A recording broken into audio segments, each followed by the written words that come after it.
창세기 43장 25절로 34절까지의 말씀, 우리 다 같이 한 목소리로 합독하겠습니다.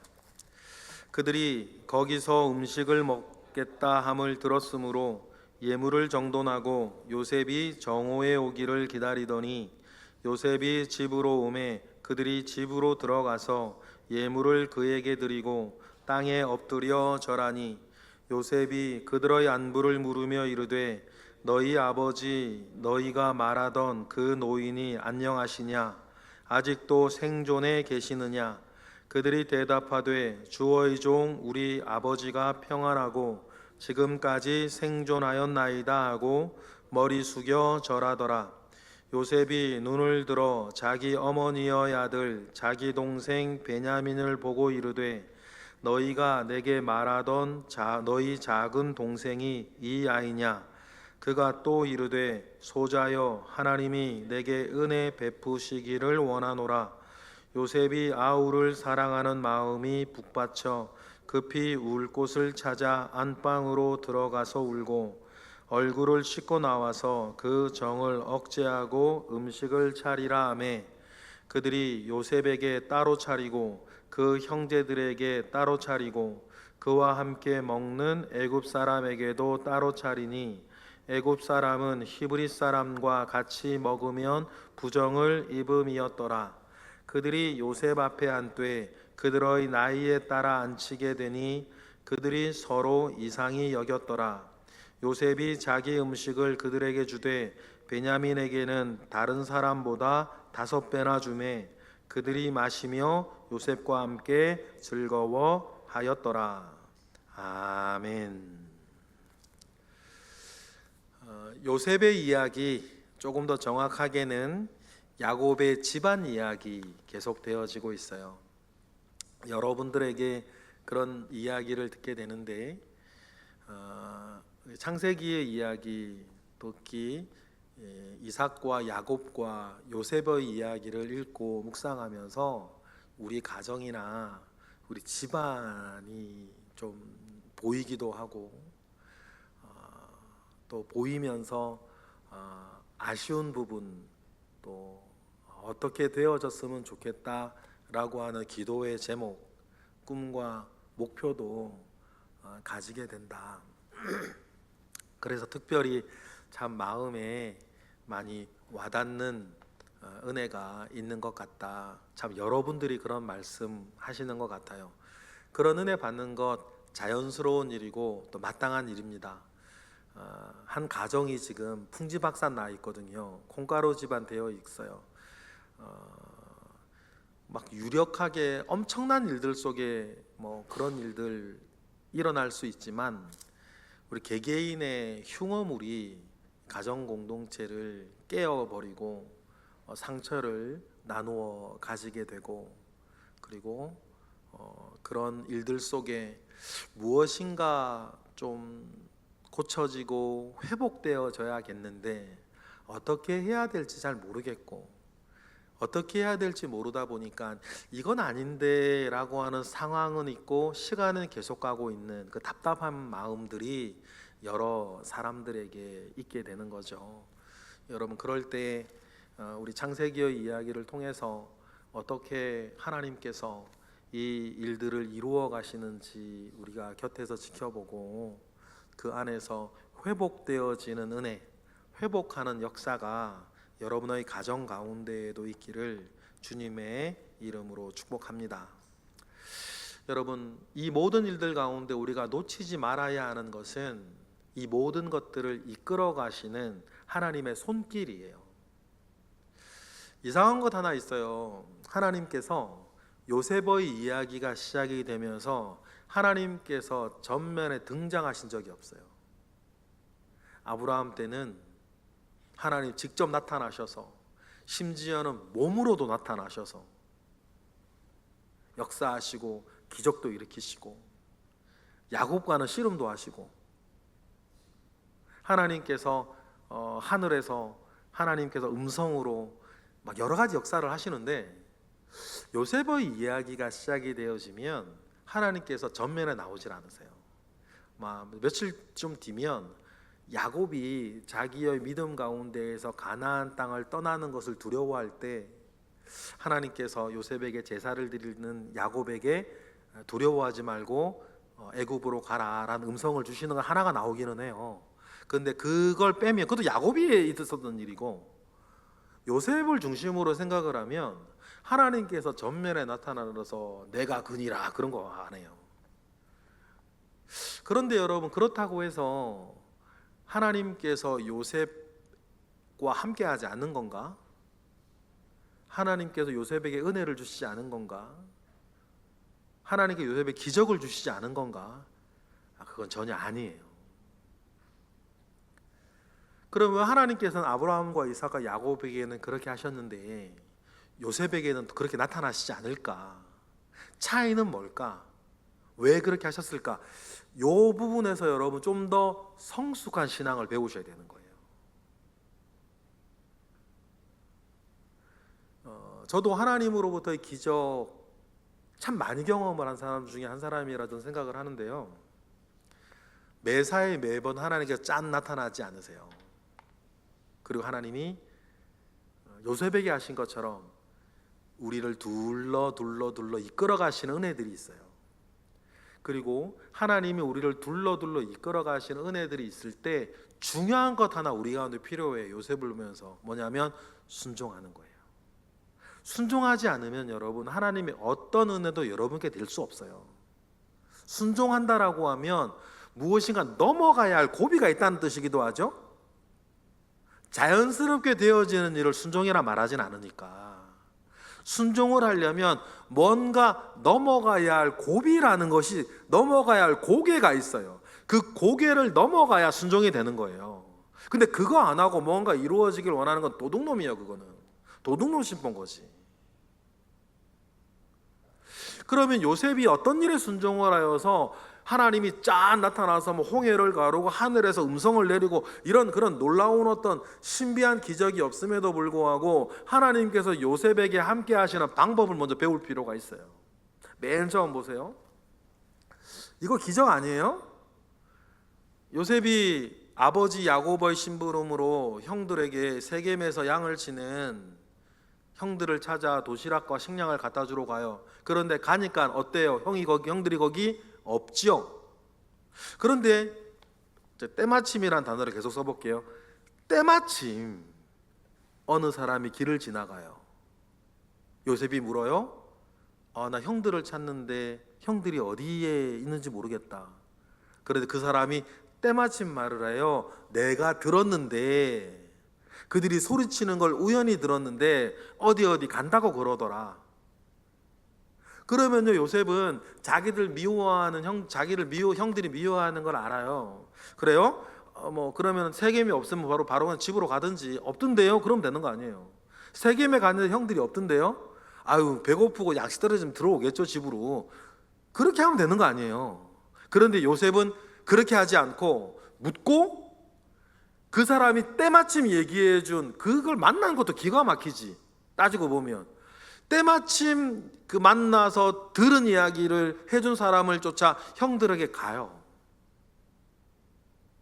그리고 여차저차 해가지고 죽이려고 그러면 있는데, 여러분 지금처럼 상인들이 그렇게 잘 다니는 시대가 아니에요. 그런데 때마침 아라비아의 상인들이 지나가네. 맞아요? 지금처럼 5일장 쓰는 것도 아니고 맨날 지나가는 사람들이 아니에요. 그 사람들이 때마침 그 구덩이 옆을 아라비아 상인들이 지나가네요. 그리고 때마침 꿈을 꾸네요. 때마침 요셉의 눈에 띄어요. 때마침 3일 뒤에요. 그 모든 순간순간에 요셉은 안 해도 될 순종들을 계속해요. 그렇죠? 그리고 2년 뒤에 바로가 또, 요셉이 딱 30이 됐을 때 공직에 나갈 수 있는 나이, 때마침 바로가 꿈을 꾸고, 2년 동안이나 까먹고 있던 술 맡은 관원장이 때마침 요셉을 생각해내네요. 요셉이 애굽의 양식을 파는데요, 애굽의 인구가 그때 몇 명이었을까? 애굽뿐 아니라 외국에서 온 사람들도 양식을 사러 왔는데, 양식을 사러 온 모든 사람들을 요셉이 다 만났을까요? 아니, 못 만나지. 어떻게 다 만나고 그러면. 근데 때마침 형들을 보는 거예요. 여러분, 사실상요, 하나님께서 여러분들 가운데에 은혜를 주시고 여러분과 함께 하시고 여러분들을 하나님께서 역사하실 때에 제가 반복해서 이야기하였던 때마침의 때가 있어요. 하나님이 막 홍해를 가르고 나타나지 않으셔도 우리 가운데에 때마침 만나는 사람, 때마침 함께 있는 사람, 때마침 일어나는 일들이 있어요. 여러분, 하나님 그 일을 통해 역사하시는 거예요. 일반적으로는 그렇게 하세요. 때마침 일어나는 일. 그런데 중요한 건 두 가지. 때마침 일어나는 일을 통해서 하나님이 하시는 일을 볼 줄 아는 감각, 영적인 감각. 두 번째, 허들을 넘는 거예요. 순종의 허들을 넘는 거예요. 제가 때마침이라고 이야기하던 모든 것 가운데에서 요셉이 합리적으로 생각하고 자기만 생각하고 자기 안전 생각하고 자기 평화만 생각해서 안 해도 되는 일이었지만 요셉이 그 허들을 넘어서 순종하는 것들은 있었어요. 그러니 일이 이루어진단 말이에요. 그러니 여러분, 하나님께서는 요셉에게 어떻게 함께 하셨고 요셉은 어떤 방식으로 하나님과 함께 하였는지 여러분, 일상의 은혜 가운데에 하나님과 동행하는 법을 배우셔야 돼요. 요셉을 통해서. 우리 중에서 하나님과 씨름할 사람이, 하나님과 일평생 내가 하나님과 씨름 한번 해볼 수 있는 사람이 우리 가운데 누가 있겠어? 그런데 바라는 것이 만약에 하나님과 내가 밤새껏 씨름하는 것을 바라는 분이라고 한다면 글쎄 그게 되려나 모르겠네. 그렇죠? 우리의 일상 가운데 흐르는 하나님의 그 섭리를 보고 순종하고 따라가는 그 믿음 가운데에 여러분, 요셉은 요셉이 되어지는 거고 이게 성숙한 거예요. 아이가 어렸을 때는 엄마 아빠 다 해주지만 먹여주고 닦아주고 다 해주는데 40된 자녀에게 먹여주고 닦아주면 안 되는 거 아니에요. 왜요? 성숙했으니까. 40된 자녀한테 50된 자녀한테 먹여주고 닦아주면 그 등신 취급하는 거지 그거야. 그게 존중하는 거 사랑하는 게 아니잖아요. 등신 취급하는 거지. 그런 것처럼 아브라함의 시절에 받아야 될 은혜가 있고 이삭의 시절에 받아야 될 은혜가 있고 야곱의 시절에 받아야 될 은혜가 있고 요셉의 시절에 받아야 되는 은혜가 있는데 제가 볼 때 여기는 모든 분들은 요셉의 때를, 성숙한 때를 살아가야 되는 사람들이라는 거예요. 그러면 일상 가운데 흘러가고 있는 하나님의 은혜와 섭리를 보고 나아갈 수 있어야 된다. 하나님께서 나와 지금 함께 하시는 방식, 하나님께서 지금 나와 함께 하시는 방식을 빨리 깨닫고 그 일 가운데 따라 순종하는 것이 중요하다. 그리고 그 순종 가운데 요셉을 생각해 봐요. 요셉은 지금 왜 이렇게 장난질을 하고 있을까? 요셉은 총리가 되고 나서 바로의 그 아버지 찾지 않았을까? 아니면 바빠서 그렇고 아직 마음에 그런 게 남아서 그렇다 쳐. 그러면 맨 처음 형들 만났을 때 내가 요셉이라고 말하고 빨리 모시고 오라고 얘기하지 않았을까? 같은 맥락이거든요. 그리고는 뭐 알똥말똥 뭐 누굴 데려오내느니 뭐 하래느니 막 뭐 쌀자루에 뭘 집어넣고 막 여러 가지 요셉이 작업을 한단 말이에요. 그럼 질문해 보십시다. 요셉 왜 그럴까? 왜 그럴까? 바로 그냥 내가 요셉이라고 내가 용서해 주겠다고, 그러니까 이제 다시는 그러지 말고 빨리 그냥 아버지하고 자식 가족들 데리고 애굽으로 오라고 말하지 않고 요셉이 왜 이렇게 어려운 작업을 계속할까? 요셉이 이렇게 작업을 하는 이유 한 가지를 우리는 발견해야 되는데, 왜냐하면 이것이 우리가 일상의 은혜 가운데에 무엇인가 회복을 원하는 사람들에겐 반드시 단계라는 것을 알아야 되기 때문이에요. 여러분, 제가 참 좋아하는 말인데, 질문 없는 곳에 답을 주고 열정 없는 곳에 사랑을 주면 그 사람이 죽거나 썩어요. 맞아요? 무슨 말인지 아직 함석헌 선생이 하신 말씀인데, 질문이 없는 곳에 자꾸 답을 주면 그 사람이 썩어요. 누구를 대할 때도 여러분 기억하셔야 돼요. 질문이 그 사람한테는 없는데 자꾸 답을 줘. 그 사람 죽이는 거거든. 그거 열정이 없는데 자꾸 사랑을 줘? 그거 정말 그 사람 죽이는 일이에요. 그러니 우리가 요셉이 이렇게 해나가는 일을 통해서 질문이 없는 사람들한테 질문을 가지게 하고 열정이 없는 사람들에게 열정을 가지게 하면서 형제들에게 지금 요셉이 일어나야만 하는 무슨 변화를 지금 도모하고 있는 것 아니에요. 그러면 무엇을 도모할까? 우리 시편으로 가보실까요? 시편 51편. 시편 51편을 보시면 이 일을 통해서 요셉이 뭘 하려고 하나 우리가 상상할 수 있는 어떤 성경 구절들이 조금 나오는데, 시편 51편 9절 한번 우리 보시겠습니다. 9절. 요셉은 지금 형들의 입장에서는 할 수 없는 일, 못하고 있는 일, 심지어는 자기도 끼어들어가서, 사실 자기도 뭐 원인 제공자긴 하니까 우리 온 가족에 있는 무엇인가를 지금 요셉은 치료하려고 하는데, 뭘 치료하려고 하나? 우리 9절 읽어볼게요. 시작. 주의 얼굴을 내 죄에서 돌이키시고 내 모든 죄악을 지워주소서. 여러분, 요셉의 이야기가, 요셉이 지금 벌이고 있는 긴 작업을 통해서 요셉이 한 가지 하려고 하는 것이 무엇인지를 생각해 보십시다. 사적인 복수하려는 것 아니죠? 요셉이 장난하려고 하는 게 아니지 않습니까? 형들 골탕 먹이려고 하는 거 아니죠? 왜 그러면 요셉은 이런 일을 벌일까? 우리가 염두에 두고 늘 보아야 될 게 9절이에요. 주의 얼굴을 내 죄에서 돌이키시고 내 모든 죄악, 내 형제들의 죄악, 우리 가족의 죄악을 지금 뭐 해달라는 거예요? 지워달라는 거예요. 그러면 지워가기 위한 작업을 지금 요셉은 좀 하고 있다. 맞습니까?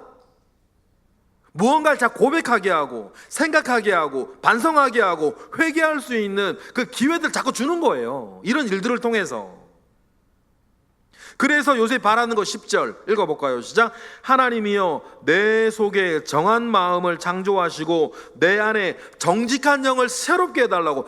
자기도 자기지만 누구? 형제들에게, 가족들에게. 하나님이여 우리 가족 속에 정한 마음을 창조해 주소서. 우리 가족 안에 정직한 영을 새롭게 해달라고 기도하는 거죠. 아직도 우리 교회 이런 말 하시는 분 있는지 모르겠는데, 기도만 한다고 되냐? 기도에 대해서 뭐 잘 모르시는 분들이 많이 하는 얘기, 기도만 하면 돼요. 그 사람이 생각하는 기도는 말로 이렇게 하는 것만 아나 봐. 기도에 대한 정말 정확한 오해. 기도는 말로 하는 말의 기도가 있고 자기가 말한 기도를 책임지는 몸의 기도가 있는 것 아니에요. 그러면 지금 요셉은 우리 형들과 형제들과 우리 가족 안에 정한 마음을 창조하시고 정직한 영을 새롭게 해달라고 하는 몸의 기도를 하고 있는 거지 지금. 맞습니까? 그리하여서 여러분, 요셉이 가지고 있는 꿈 11절 12절, 요셉이 가지고 있는 꿈, 요셉이 그들의 형제들과 그의 가족들을 향해 가지고 있는 꿈을 한번 읽어보실래요? 11절 12절 다 같이 시작. 나를 주 앞에서 쫓아내지 마시며 주의 성령을 내게서 거두지 마시고, 12절이 중요하죠. 주의 구원의 즐거움을 내게 회복시켜 주시고 자원하는 심령을 주사 나를 붙들어 달라고 하는, 우리 형제들, 우리 가족들을 주님 기억하시고 그들에게 구원의 즐거움을 회복하시며 자원하는 심령을 그들을 붙들어 달라고. 그런데 마음이 없는 사람, 사랑이 없는 사람, 질문이 없는 사람, 열정이 없는 사람을 어떻게 붙들어 주냐고. 꿈이 없는 사람을 어떻게 붙들어 줘요. 그러니 요셉은 지금 이 작은 따옴표 장난질을 통해서 형들에게 질문을 일으키고, 이상하잖아요, 뭐 돌아가는 게. 형제들에게 꿈을 일으키고 형제들에게 열정을 일으켜서 우리가 원래 누구여야 했냐는 거지. 우리가 원래 어떻게 살았어야 했냐는 거지. 이 고난을 자꾸 요셉이 감당하지 못할 고난을 주지 않고 이렇게 살짝 이러면서 원래 우리가 누구였고 우리가 어떻게 살아야 했는지를, 살아가야 했는 사람이었는지를, 우리 형제가 어떻게 되어야 했는 사람이었는지를 요셉 자꾸 일구어내는 거 아닙니까? 일을 통해서. 그 일에 제일 정확하게 반응하고 있는 사람은 사실 유다예요. 유다의 며칠 전 묵상하였던 아버지에게 했던 이야기들이나, 유다가 막 또 베냐민의 자루에서 은잔이 발견되어가지고 했을 때 유다의 모습들을 보면 유다가 제일 정확하게 반응하고 있죠. 원래 형제들은 그렇게 살았어야 했는데 야곱의 편애나 여러 가지 자기들 욕심이나 이런 것들 때문에 원래 우리의 모습을 잃어버리고 원래의 그 모습을 요셉이 찾아내어 주고자 할 때 그런 고난 속에서 유다가 정확하게 반응해요.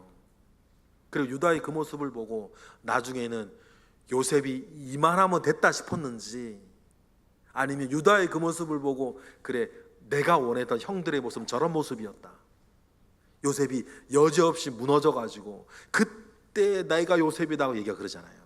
그 때를 위해서 요셉은 지금 하나하나 작업하여서 회복시키고 있어요. 그런데 이게 왜 중요하냐면요,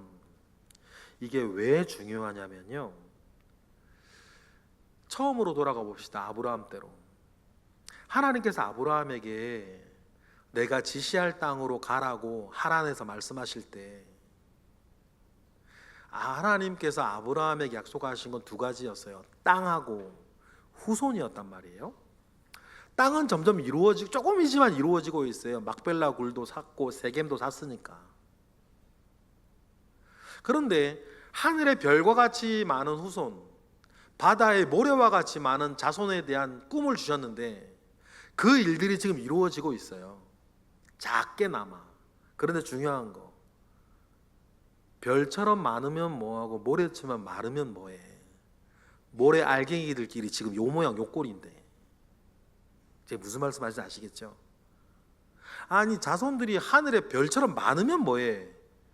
별들끼리 지금 죽이고 있고, 죽이자 그러고 인신매매하고 있고, 별들끼리 모래들끼리 이 지경이면 별처럼 많아 뭐 할 거고 모래처럼 많아 뭐 할 거예요. 그럼 이 사람들은 이 모양으로 있으면 안 된단 말이에요. 그러니까 하나님께서 요셉을 통해서 그들이 원래의 모습, 원래의 자리를 찾아주시는데, 왜 그렇게 중요하냐면 우리 이사야 41장 찾아보실까요? 이사야 41장으로 가면 이러한 모습으로 있는 이 아브라함의 자손들, 아브라함의 후손들을 보면서 하나님은 어떤 마음이실까? 이사야 41장 8절. 저는 이게 참 좋아요. 이사야가 활동할 때는 남유다가 망하기 한 100년 전 아닙니까? 시간이 많이 흘렀어요. 그땐 정말 땅도 차지하고 있고 바다의 모래알처럼 정말 하늘의 별처럼 아브라함 후손들이 많이 있었는데, 그때 이사야 때에 므낫세가 치리할 때 생각해 보세요. 정말 그때 아브라함 후손들 이스라엘의 꼴이 말이 아니었지. 지금 요셉 때의 그 70명의 가족들처럼 꼴이 말이 아니었죠. 그리고 그 사람들을 바라볼 때 하나님 어떤 마음이었을까? 이사야 때 이스라엘을 바라보던 마음이나 형제들끼리 죽이려고 하고 인신매매하고 있는 그 아브라함의 자손들을 바라보면서 아브라함 동일한 마음이었을 거예요, 하나님은. 그러면 이사야 41장 8절에 보니까 읽어볼까요? 하나님은 어떻게 마음을 가지고 계실까? 8절 시작. 그러나 나의 종 너 이스라엘아, 내가 택한 야곱아, 나의 벗 아브라함의 자손이라 불러요. 형제 죽이려고 들고 이런저런 수작으로 남들 죽이고 이렇게 재산 때문에 땅에 설정하고 이런저런 일로 며느리와 애 낳고 이런 엉망인 지경에 있는 집안들을 보면서 하나님은 누구를 생각하는 거예요? 아브라함을 생각해요. 아브라함에서 약속을 생각한다고. 나의 벗 아브라함의 자손아, 너희들이 이렇게 살 사람들이 아니란 얘기를 하는 거 아니에요. 9절. 그럼에도 불구하고 하나님의 마음 시작. 내가 땅 끝에서부터 너를 붙들며 땅 모퉁이에서부터 너를 부르고 내게 이르기를 너는 나의 종이라 내가 너를 택하였고 싫어하여 버리지 아니하였다 말씀하시는 그 하나님. 그러면 지금 요셉 앞인 형들도 그런 지경 가운데 있지만 하나님 똑같은 마음 아니에요. 그러면 똑같은 마음이면 하나님 어떻게 하겠어요? 그들을 붙들어 줘야지. 그들을 회복시켜 줘야지. 누구를 통해서? 요셉을 통해서. 11절 10절 볼까요? 시작. 두려워하지 말라 내가 너와 함께함이라. 놀라지 말라 나는 내 하나님이 됨이라. 내가 너를 굳세게 하리라. 참으로 너를 도와주리라. 참으로 나의 의로운 오른손으로 너를 붙들어 줄 거야. 그러니 따라오라는 거예요. 누구를 통해서 지금 붙들어 주고 계세요? 지금 창세기에서는 요셉을 통해서. 그럼 형들은 지금 요셉이 지금 하는 이 작업 안에서 회개하고 돌아오고 바로 서서 신뢰하고 회복되어져야 할 사람, 자기 자리를. 하나님께서 지금 누구를 통해서 그런 회복의 은혜를 이 야곱의 자식들의 아들들에게 주고 있는지를 알아야지. 그러니 내가 누구인지, 우리가 누구인지를 알고 하나님께서 요셉을 통해 주시는 은혜를 형들은 좀 따라가야 되는 거예요. 그리고 그들만 그런가? 우리도 마찬가지다. 우리도 지금 마찬가지다. 하나님께서 지금 나에게, 지금 우리 가족에게 어떤 방식으로 어떻게 은혜를 주고 계시는지를 알고 지금은 이해가 안 되고 지금 힘이 들고 지금은 이러고 있어도 계속 따라가야 되는 거예요. 그래야 일이 이루어지는 것 아니겠습니까? 이들이 회복돼야 되는 이유가 뭐예요? 이들이 귀한 자들이지만 이들에겐 사명이 있는 거 아니에요. 갈라디아서로 가볼까요? 이들이 왜 회복되어져야 됩니까? 갈라디아서 우리 3장, 갈라디아서 3장 29절을 보면 왜 이들이 회복되어져야 돼요? 읽어보겠습니다. 다 같이 시작. 너희가 그리스도의 것이면 곧 아브라함의 자손이요 약속대로 뭐를? 유업을 이을 자이기 때문이에요. 우리도 마찬가지죠? 더 위로 올라가면 야곱의 지금 12아들도 마찬가지예요. 그들은 하나님이 아브라함에게 주셨던 유업을 이어가야 될 자들인데 유업을 이어가려면 그냥 있나? 이어받을 만한 사람이 돼야지. 그러니 하나님께서는 유업을 이어갈 만한 사람으로 그들을 지금 연단시키시고 훈련시키시고 가르치시고 때로는 책망하시고 이끌어 가시는, 누구를 통해서? 창세기에는 요셉을 통해서. 어쩔 수 없이라도 따라가게 만드는 그런 은혜를 하나님께서 주신다는 거예요. 그러면 여러분, 예수 안에서 우리도 똑같이 여러분들이 아브라함의 자손입니까? 예수 그리스도 안에서 여러분들 똑같은 아브라함의 자손이세요? 그러면 우리도 동일하고, 나도 동일하고, 우리 집도, 우리 가정도, 우리 집안도 동일하게 그렇게 회복되어져야 할 집안이라 꿈을 가지시라고. 그리고 몇 번 말씀드리죠? 여러분의 작은 꿈, 내가 우리 집안의 요셉이 되어야겠다. 그 꿈 꼭 가지세요. 작은 꿈. 더 큰 꿈이 있다 그랬죠? 여러분의 자식이 요셉처럼 되어지는 큰 꿈. 그 꿈을 가지시라고요. 그리고 그 꿈은 그냥 되는 건 아니고 우리가 창세기를 통해 이런 절차들을 통해 나는 내 고개를 넘어야 되는 거 아니에요. 순종하기 위해선. 나는 내 허들을 넘어야 될 거 아니에요. 순종하기 위해선. 여러분 꼭 기억하세요. 내가 내 허들 못 넘어 순종 못하고 일이 이루어질 거라 생각하지 마세요. 심은 대로 거두는 거니까. 미루면 미룰수록 성취는 계속 또 미루어지는 것. 그렇죠? 어차피 야곱은 결정해야 돼요. 애굽으로 가는 걸. 그런데 자꾸만 미루고 있으니 고생만 더해지는 것 아니에요. 그래서 유다가 뭐라 그래요?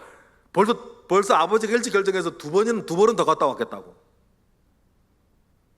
우리의 결정이 미루어지면 점점 고생하는 시간만 늘어질 뿐이다 라는 것을 꼭 기억하셨으면 좋겠어요.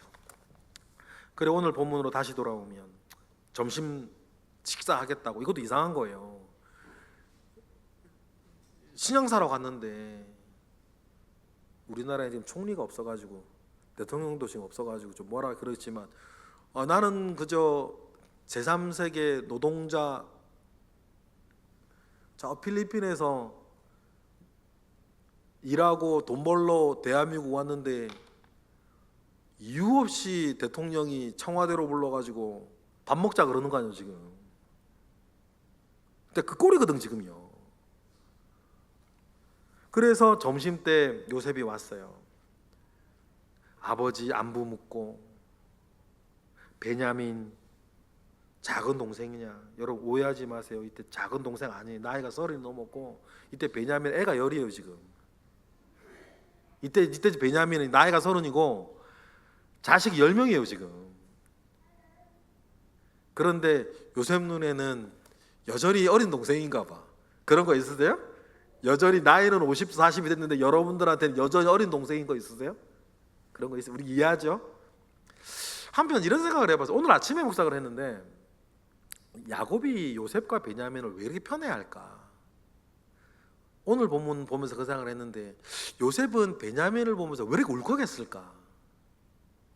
여태까지 편애하는 야곱 욕만 했는데 제가 반대편에서 생각을 해봤어요.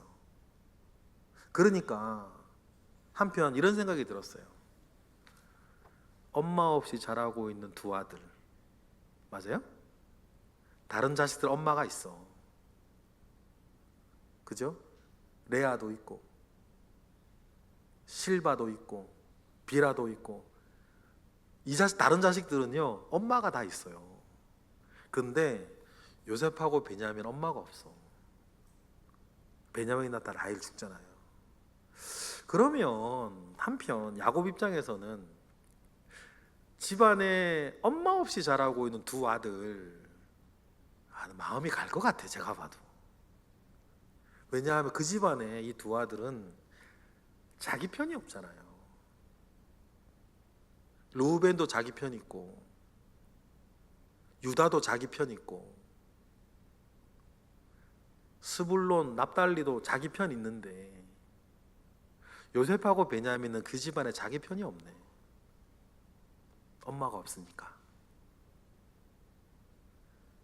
요셉이 자라면서 그런 서러움 많이 느꼈을 것 같아요. 성경에는 안 나오는데. 야곱도 그런 요셉 보면 짠했겠지. 근데 애도 괜찮아. 그러니까 야곱이 편을 했을 것 같아요. 애도 괜찮고 엄마 없이 자란 애들 얼마나 측은했을까. 요셉이 그 서러움을 아는 것 같아요. 그 드센 형들 밑에서 자기 편 하나 없이 자기랑 똑같이 어린 시절을 자라야 했던 그 베냐민을 보면서 야곱이 울컥했을 것 같아. 일단 내 고륙지친이라 반가운 울컥도 있는데 그 집안에서 네가 얼마나 많이 고생을 했을까. 내가 겪었던 그 고대로 울컥을 했겠죠. 그런 마음들이 이렇게 느껴져서 30절 31절 보니까 이런 마음 당연히 먹어질 것 같아요. 30절 31절 볼까요? 시작. 요셉이 아우를 사랑하는 마음이 북받쳐 급히 울 곳을 찾아 안방으로 들어가서 울고 얼굴을 씻고 나와서 그 정을 억제하고 음식을 차리라 하매. 여러분 경험 많으시죠? 막 울컥울컥한데 입술 꼭 깨물고, 저도 설교할 때 그럴 때 좀 종종 있는데 막 울컥해갔는데 막 막 창피해가지고 막 저도 이렇게 막 참고 할 때 저도 많이 있지만 여러분들도 뭔가 울컥한데 어떤 이유에서건 그 정을 억제하고 이렇게 있어야 되는 그 마음 여러분 잘 아시죠? 요셉의 그 마음, 엄마 없이 자라야 했던 이 어린아이가 이젠 30대의 중년이 돼서 자기 입에 섰는데 참 미안했을 것 같아. 내가 해준 건 아무것도 없네. 요셉 입장에서 내가 해준 건 아무것도 없어. 그러니까 얼마나 울컥하고 또 잘 자라준 것에 대해서 고맙고 그 정을 억제하고 있는 그 요셉의 마음을 생각을 하면 참 따뜻하다 그런 마음도 들고 또 여러분들도 그런 경우가 참 많이 있다. 그 모든 것에 하나님의 은혜가 있기를 원하고요. 그 여러분의 억제하는 정 가운데에 하나님 하신 일이 있기를 바랍니다. 되게 중요한 건 사실 32절이에요. 사실 오늘 본문에 제일 중요한 건 32절이에요. 뭐 따로 안 치고 뭐 이런 따뜻한 스토리는 좋아요. 5배나 줬는데 아유 뭐 편애하는 거 아니냐 그러는데 5배 줘도 상관이 없어. 여러분들이 만약에 평강삼계탕에 삼계탕을 먹으러 갔는데 제가 최정원 권사님을 5그릇을 시켜주면 어차피 한 그릇밖에 못 먹어요. 나머지는 못 먹어. 어떡할 거야? 싸갈 거야? 또 거기서? 어차피 1배를 주나 5배를 주나 어차피 한 그릇밖에 못 먹어요. 어차피 한 그릇밖에 못 먹는 거니까 이거는 그냥 마음을 고백하는 거지 뭐 편해 뭐 이런 거라기보다 뭐 5그릇 준다고 5그릇 먹나 우리가. 그 마음만 이렇게 하는 거. 어차피 한 그릇밖에 못 먹어. 그런데 형제들끼리 앉아 하는 이상하게 여기고 이런 것들도 여러분 암시가 있긴 있는데 제일 중요한 건 32절이에요. 보세요. 32절을 읽어볼게요. 다 같이 시작. 그들이 요셉에게 따로 차리고 그 형제들에게 따로 차리고 그와 함께 먹은 애굽 사람들에게도 따로 차리니 애굽 사람은 히브리 사람과 같이 먹으면 부정을 입는다는 구절이에요. 이게 왜 중요하냐면 이게요. 애굽 야고보의 집안 식구들이 애굽으로 와야 되는 이유예요. 이게 무슨 말이냐면 총 70명, 뭐 다른 신약엔 72명이라 그러는데 70명, 72명 70명의 사람들이 아브라함에게 주신 하나님의 언약과 같이 이제 바다의 모래처럼 하늘의 별처럼 많아져야 되죠. 이 말은 결국 민족이 돼야 돼요. 그런데 우리가 2번 정도 경험을 했습니다. 유다가 정말 그 트라우마 때문에 그런 것 같은데 요셉의 일로 트라우마를 겪은 유다가 집을 나가버리죠. 그래서 다말 사건이 터지는 거 아니에요? 그런데 자연스럽게 유다가 집을 나가서 어떻게 돼요? 그 사람들 속에 섞여 살아요. 이방인 며느리. 그러면 여러분 수많은 사람 가운데에서 이 유다가 며느리를 이방 사람들하고 섞여도 어떻게 되겠어요? 그때부터 이방 사람 되는 거 아니에요. 가나안 사람 되는 거예요. 또 하나 일이 더 있죠. 세겜에서 하몰과 세겜이 다말 어떻게 한 다음에 결혼해서 하자 그러죠. 그러면 하몰이 이런 얘기를 해요. 저들의 재산이 우리 재산이 되고 저들의 딸이 우리 아들이 되고 저들의 아들이 우리 아들이 될 거다. 그래 지금 우리가 할례 좀 하고 고통 참으면 저들의 재산과 소와 아들과 딸들이 다 우리 거가 될 거다. 이 말이 맞는 말이거든. 왜냐하면 더 많은 숫자가 1대가 2대 3대 가면 어떻게 되는 거예요? 동화되는 거예요. 동화되는 거예요. 제가 알기로 연한희 씨가 이영호 목사님 연한희 씨가 중국 성씨라고 들었거든요. 그죠? 그 우리나라 지금 중국말 하나 그분들 지금 연한희 씨 이은규 자매 중국말 하나 지금 중국 혈통이라는데 중국말 하나요? 아니면 그 뭐라 중국 전통 의상 뭐라 그래 그거 입고 다니나? 완전 한국 사람 됐죠. 말이 좀 이상하네. 한국 사람 된 거 아니야. 가나안에 있으면요 아브라함의 자손들이 그렇게 되는 거예요. 맞죠? 그러면 하나님께서 왜 애굽이었을까? 애굽 사람들은 자기의 문화와 풍속이 있어요. 밥도 같이 안 먹어요. 누구랑? 가나안 사람, 히브리 사람들이랑. 결혼도 안 해요. 왜냐하면 꼭 이런 느낌일 거예요. 더 이것보다 100배 더한 느낌. 저기 미얀마에 있는 어떤 남자가 우리나라에 일하러 왔는데 한국 여자 웬만하면 미얀마에서 우리나라에 일하러 온 남자랑 결혼하고 싶어 하지 않는 그 마음의 100배 정도 되면 돼요. 그러면 자연히 뭐가 되겠어? 이 아브라함의 가나안이라고 불리는 히브리 사람이라고 불리는 이 사람들이 애굽에서 뭐가 되겠어요? 자기네들끼리 결혼해야겠지. 자기네들끼리 밥 먹어야겠지. 자기네들의 생활이 지켜지겠죠. 그러면서 400년이 가면 자기들의 신앙, 자기들의 삶, 자기들의 혈통 다 지켜진 상태에서 바다의 모래같이 하늘의 별같이 후손들이 자기가 누구 지켜진 상태에서 믿음이 지켜진 상태에서 그렇게 되겠죠. 그래서 애굽인 거예요. 하나님은 계획 다 있다. 맞습니까? 하나님은 계획 다 있어요. 여러분 믿으세요. 하나님은 계획 다 있어요. 아브라함의 집안에 그렇고 야곱과 요셉의 집안에 그런 것처럼 여러분에게도 마찬가지. 하나님은 계획 다 있다. 애굽에서 살아야 되면 애굽에 살아야 되는 하나님 계획이 다 있는 거예요. 그러니 여러분 하나님 신뢰하세요. 정말 하나님 신뢰하세요. 하나님은 계획 다 있어요. 지금의 일에 너무너무 그렇게 하지 마시고요. 하나님은 계획 다 있어요. 하나님 신뢰하세요. 그러니 애굽인들이 가지고 있는 고유한 이런 종교, 민족, 이들은 이 히브리 사람과 절 섞이려고 하진 않아요. 왜냐하면 자기들이 잘났다고 생각하니까. 그런데 그걸 하나님이 이용하시는 거예요. 가나안에서 그러지 않았죠? 하몰 보세요. 다말 보세요. 그 사람들은 그런 거 없어요. 그런데 애굽 사람들은 선을 긋는다고. 그래 자기들 지켜지는 건 아니에요. 신명기 말씀 보십시다. 이게 왜 중요하냐? 신명기 7장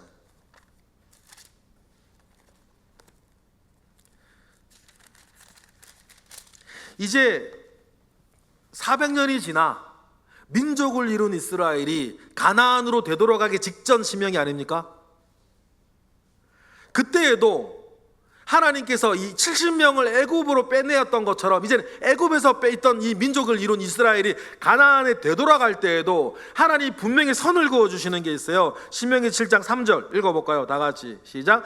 또 그들과 혼인하지도 말지니 내 딸을 그들의 아들에게 주지 말 것이요 그들의 딸도 내 며느리로 삼지 말 것은 4절 그가 내 아들을 유혹하여서 그가 여호와를 떠나고 다른 신들을 섬기게 하므로 여호와께서 너에게 진노하사 갑자기 너희를 멸하실까 겁난다. 이 일 때문에 70명은 애국 가야 되고 민족 400년 뒤 민족이 되어 가나안 땅 되돌아갈 때에 하나님은 그 땅의 사람들과 결혼하는 것, 그래서 피가 섞이고 신앙이 섞이고 문화가 섞이는 것들을 하나님 그렇게 경계하신 거예요. 왜요? 우리를 지키기 위해서, 여러분들을 지키기 위해서. 여러분들은 소중하니까. 하나님 앞에 믿으십니까? 여러분들은 소중하니까. 그 기준으로 세워주신 것이 결혼 문제였고, 그럼 70명밖에 안 되는 사람들이 민족이 되어지려면 애국과 같은 배타적인 문화 속에서 그들은 밥도 같이 안 먹는 사람들 속에서 살아야 되는 하나님의 계획. 하나님은 계획 다 있으시다. 그 하나님의 있는 계획은 지금 여러분들에게 정확하게 지금 아직도 머무르고 있다. 문제는 뭐? 나의 순종만 있는 거예요.